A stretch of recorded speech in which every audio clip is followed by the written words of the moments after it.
이번 시간에는 중독자에 대한 인지행동 치료에 관해서 공부하시겠습니다. 그럼 먼저 인지행동 치료의 개념을 한번 검토해 보죠. 인지행동 치료는 문자 그대로 인지치료와 행동치료가 통합된 겁니다. 인지치료에서는 역기능적인 사고와 또 비합리적인 신념 혹은 비논리적인 추론이 실제 상황을 왜곡해서 또 내담자나 환자의 증상이 발생한다고 생각하기 때문에 그런 오류를 깨닫게 하고 수정하도록 합니다. 그리고 이 행동치료에서는 문제 행동을 학습된 것으로 보고 이를 소거하거나 수정하는 것이죠. 그런데 보통 이 두 가지 치료를 동시에 하기 때문에 인지행동치료라고 부르는 겁니다. 그래서 요약해보면 인지행동치료에서는 중독에 빠지게 하는 비합리적이고 역기능적인 사고를 수정하고 또 학습된 중독 행동을 수정하거나 소거하도록 내담자를 돕습니다.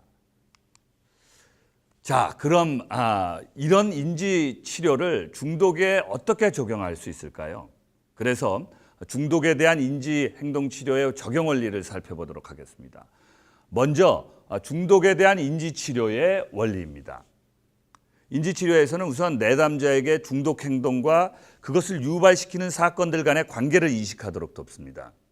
중독 행동을 하게 되는데 영향을 미쳤던 것들을 인식하게 하는 거죠. 그리고 중독 행동의 가치에 대한 내담자의 기본 신념을 철저하게 탐구하게 합니다. 중독자들은 비현실적으로 이 중독 행동이 자신에게 필수적인 것이라고 생각하는 경우가 많거든요. 한편 정신적인 문제를 가진 사람들은 상황을 잘못 해석해서 스트레스로 인식할 때가 많은데요. 중독자도 그렇기 때문에 그런 스트레스에 대처하기 위해서 중독 행동을 하는 것일 가능성이 큽니다. 따라서 스트레스나 이 고통을 경험하게 하는 왜곡된 신념을 평가하고 또 인식하도록 도울 필요가 있는 거죠. 끝으로 이 중독자의 현실적인 문제들을 보다 잘 이해하고 또 그들이 비합리적인 이 생각과 신념을 바꾸도록 유도하는 것이 인지치료의 원리라고 할 수 있습니다. 다음은 중독에 대한 행동치료의 원리인데요. 이 행동주의에서는 중독 행동을 조건화 가정이나 모방을 통해서 학습된 것으로 해석합니다. 더 구체적으로 설명하면 많은 중독 행동이 고전적 조건화로 학습되어서 조작적 조건화로 유지된다고 여겨집니다. 물론 모방 학습을 통해서 획득되는 중독 행동도 있기는 하지만요. 아무튼 그래서 학습으로 획득된 중독 행동을 소거시킬 수 있는 행동주의 기법을 사용할 수 있는 겁니다. 또한 이 시연을 통해서 내담자가 중독 행동에 대한 갈망 욕구에 직면되었을 때 적용할 수 있는 대처 수단을 갖도록 훈련시킬 수도 있는 거죠. 자, 그럼 이제 중독에 대한 인지행동 치료의 원리를 살펴보죠. 인지행동 치료에서는 중독 행동에 변화를 주는 것이 주목적이기 때문에 이 변화 동기가 중요하다고 생각합니다. 중독에 빠진 내담자들이 잘못된 사고의 틀이 부정적인 결과를 가져왔다는 것을 도식화해서 이해할 수 있도록 하는 이 인지 개념화가 굉장히 중요합니다. 인지 개념화는 중독 행동과 관련된 역기능적인 신념을 확인하고 중독과 관련된 인지 왜곡이 어느 정도인지를 파악하는 것을 의미합니다. 또 거기에 추가해서 중독 행동이 어떤 방식으로 획득되었는지를 확인하고 탈조건화시키는 절차를 밟습니다. 지금부터는 이 중독에 대한 인지행동치료의 중재 방식에 관해서 공부하시겠는데요.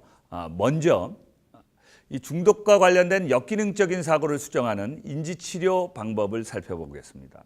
그리고 여기서는 일단 한 8가지 정도만 소개하겠습니다. 이 중독 상담에서 가장 먼저 시도해야 하는 인지치료 기법은 정보의 제공입니다. 중독 행동의 해악에 대해서 잘 알게 하는 것인데요. 그런 정보는 이 내담자는 물론 가족에게도 제공해야 합니다. 그리고 인지치료에서 사용하는 이 소크라테스식 질문법이 있는데요. 소크라테스식 질문법을 쉽게 설명하면 상담자가 내담자에게 하고 싶은 말을 내담자의 입에서 나오게 유도하는 것입니다. 그러면 자신이 생각해 낸 것으로 믿게 되겠죠. 사람들은 이 본인이 생각해낸 것으로 인식해야 그것이 현실적이라고 강하게 믿는 경향이 있습니다.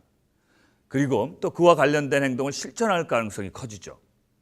특히 중독자들에게는 역기능적인 자동사고를 깨달을 수 있도록 유도하는 질문을 하는 것이 중요한데요. 이 중독자들은 다른 사람들로부터 이 잘못된 생각이나 행동을 지적받는 적이 너무 많았기 때문에 상담자가 제공하는 이 올바른 정보나 조언도 받아들일 가능성이 거의 없습니다. 그래서 이 소크라테스식 질문이 필수적인 것이라고 할 수 있죠. 그리고 이 중독에 대한 인지치료에서는 매우 또 중요하게 여기는 것이 바로 이 이익 손해 분석입니다. 중독 행동의 나쁜 점과 절제의 좋은 점을 비교 분석하는 거죠. 이 기법을 사용할 때도 이 소크라테스식 질문을 활용하는 것이 훨씬 효과적일 수 있습니다. 중독 상담에서 이 필수적으로 또 해야 되는 것이 내담자가 가진 중독 행동에 대한 신념을 규명하는 일입니다. 그렇게 해서 중독 행동에 관해 비합리적으로 생각하고 있다는 것을 깨닫게 하는 거죠. 그렇게 하다 보면 내담자가 중독 행동을 하는 이유가 정말 무엇인지를 알 수 있게 됩니다. 그리고 인지치료에서는 중독자의 책임 소재를 규명합니다. 앞서 배우신 것처럼 중독자들은 중독과 그 결과에 대한 책임을 지지 않고 남의 탓으로 돌리는 경향이 있습니다.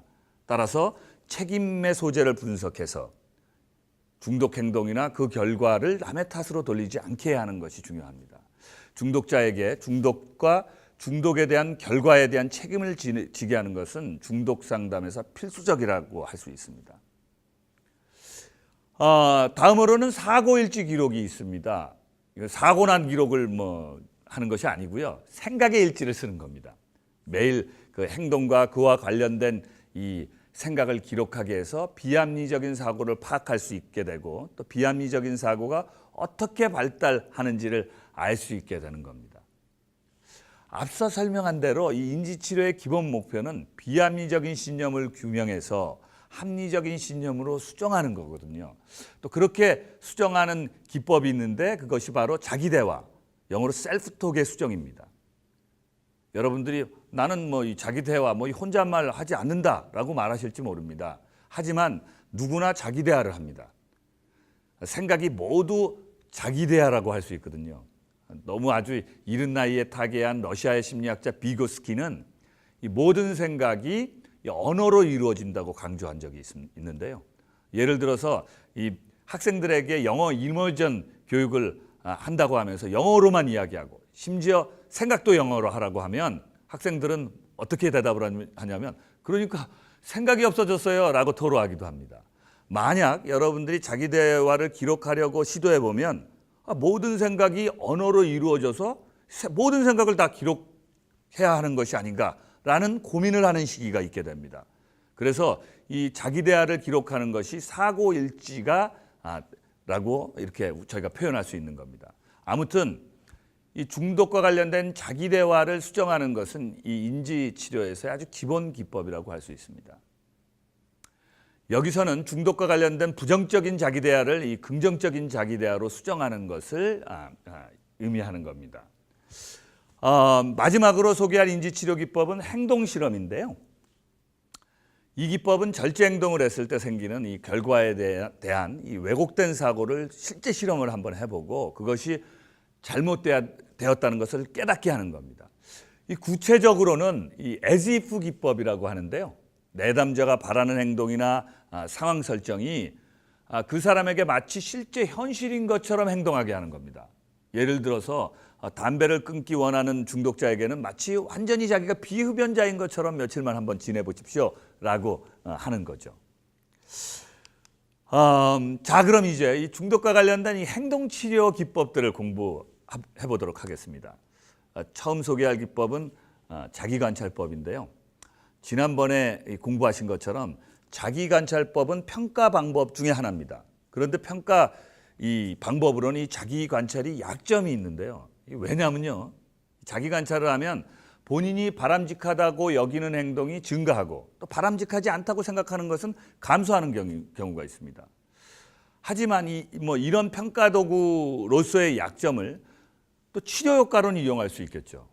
그래서 중독 행동과 그 행동을 하게 하는 상황, 또 갈망의 욕구 정도의 수준을 매일 일지로 기록하게 하는 것, 이런 것을 이 자기관찰법이라고 하고 또 그것을 활용할 수 있는 겁니다. 다음으로는 이 자극조절법이 있습니다. 이 스티뮬러스 컨트롤이라고 하는데요. 이전에 행동주의 학습 이론에서 이 중독 행동이 조건화 학습에 의해서 획득된 것이라고 이게 제가 설명드린 적이 있는데요. 중독 행동과 연합된 조건 자극수를 줄여가거나 이 중독 행동이 주는 쾌감의 질을 낮추는 방법으로 자극을 조절하는 것입니다. 또 아니면 이 중독 행동과 양립할 수 없는 그런 행동을 하게 합니다. 이 기법의 자세한 적용 방법은 니코틴 중독에 대한 상담을 공부할 때 제가 더 자세히 다루도록 하겠습니다. 그리고 지난번에 중독에 대한 이론을 공부할 때 설명드렸던 유관관리 방법이 있습니다. 그때 이 중독 행동의 결과를 관리하는 것이라고 말씀드린 적이 있죠. 이 중독 행동이 주는 보상을 없애거나 또 없애는 것이 불가능하면 줄이는 것을 바로 이 유관관리라고 합니다. 또한 이 혐오 조건 형성도 유관관리 기법의 일종인데요. 중독 행동의 결과를 보상을 받는 좋은 것이 아니라 혐오스러운 것, 예를 들어 구토 약물이나 전기 충격으로 대체하는 겁니다. 그 다음으로 소개할 이 행동주의 기법은 심상훈련인데요. 이 혐오 조건 형성을 실제로 하는 것이 위험할 경우에는 중독 행동을 하는 것을 상상하게 하고 그 다음에 혐오스러운 상황을 또 상상하게 하게 하는 겁니다. 또 거기에 이 절제하는 자신이나 또 중독에서 벗어난 자신을 상상하게 한 이후에 긍정적인 상황을 상상하게 하는 것을 또 추가할 수도 있습니다. 다음은 역할 훈련입니다. 이 기법도 행동치료 기법인데요. 중독을 중재할 때는 주로 중독 행동을 다른 사람이 권할 때 또 적절하게 거절하는 연습을 시키는 그런 것으로 많이 적용하고 있습니다. 이제 마지막으로 소개할 기법은 이완 훈련인데요. 스트레스를 경험할 때 중독 행동을 할 가능성이 크기 때문에 스트레스 관리 차원에서 이완 훈련을 하게 하는 것을 의미합니다. 이번 시간에는 중독 상담을 위한 인지치료에 관해서 공부하셨는데요. 중독을 중재하기 위해서 정말 많이 사용되는 상담 방법이기 때문에 관심을 가지고 공부하시기 바랍니다. 수고하셨습니다.